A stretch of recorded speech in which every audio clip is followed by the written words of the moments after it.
emotional, past it, dried up, shriveled up. Yeah.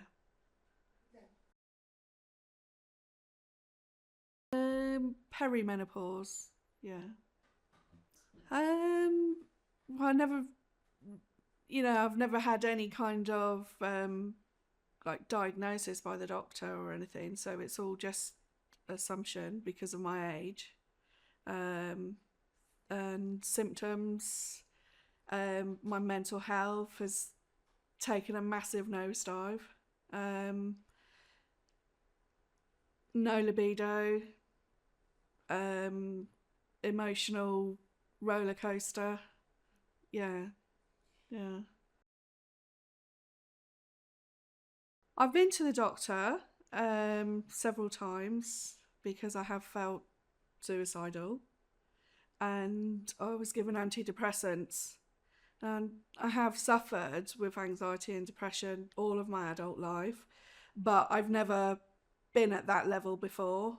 And I don't think the doctor ever brought it up. So I just assumed if it was something that he felt needed addressing, that he might address it. But it was just more antidepressants and talking therapy. I was worried and scared because didn't know what to expect. I was really concerned that about my emotional state, that it might get really bad. Um, yeah, I suppose I was just scared of the unknown and how it was going to affect me. Yeah.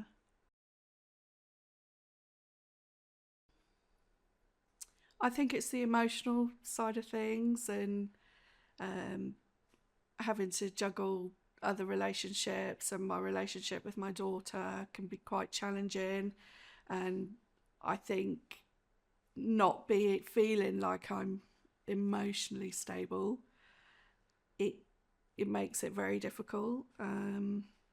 Obviously, my relationship with my partner, it feels like we've sort of come apart a bit because that side of things is sort of dwindled away, really, for me, but not for him. So it's kind of, yeah, it makes everything more difficult, I would say.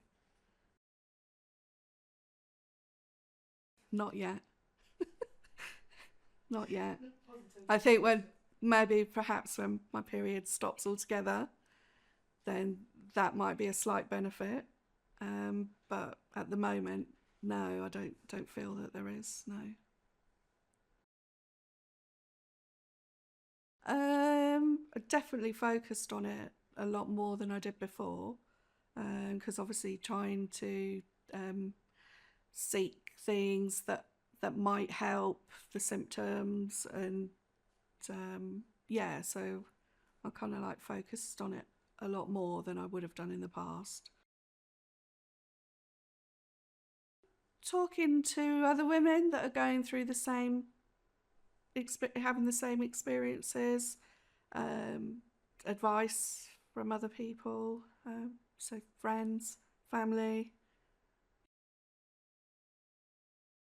Um, Research, yeah, and to find yourself a sort of safe place where you can share share things with other women, and you sort of to gain knowledge really about things that can help you. I mean, before I sort of started researching myself, I used to think, oh, it was all hot flushes and people being irrational and that kind of thing. And well, I haven't experienced any of that, but I think definitely the mental health side of things for me is something that can quite often be overlooked, um, rather than, yeah, I don't know. I mean, yeah, there's lots of things that I didn't realise that would be attributed to the menopause, like the sleepless nights, um, night sweats, But those sort of symptoms aren't the ones that really, really bother me. Yeah. And just like on a whole, how much it can affect your whole body. Yeah. Oh, yeah, definitely.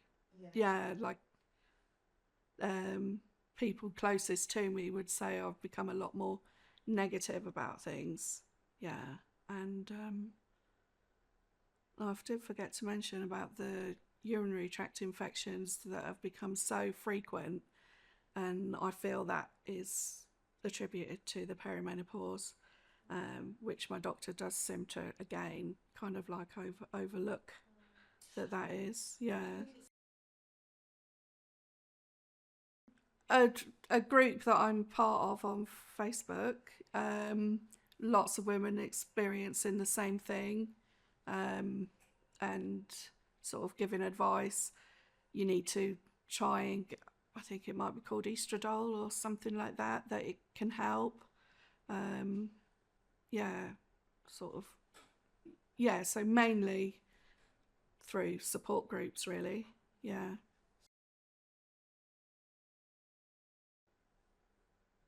Yeah, like as I said earlier, probably just feels like it's sort of coming apart a bit at the moment, that we're not as together as we were.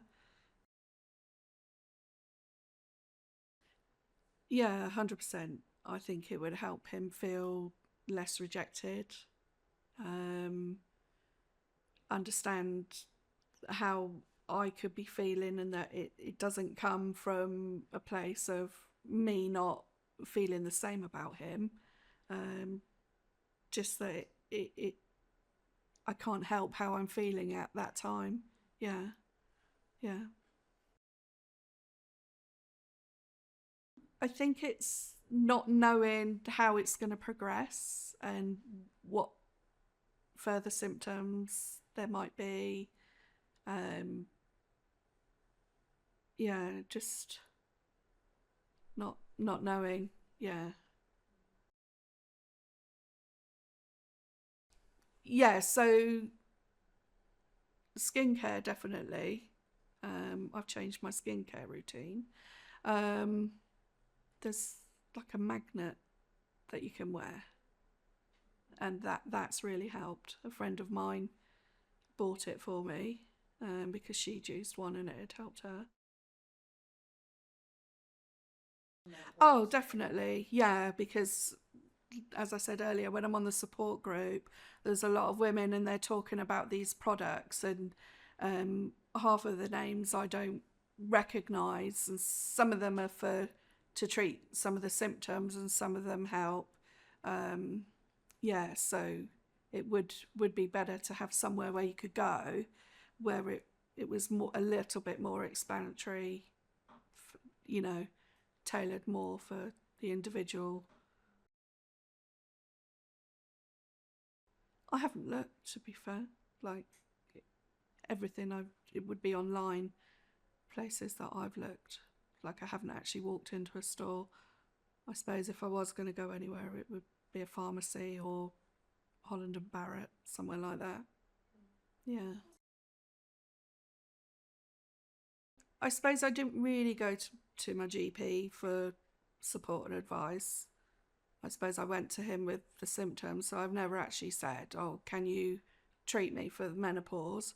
But outside of that, it would be online support groups where I would have got most of my advice, and just researching myself online.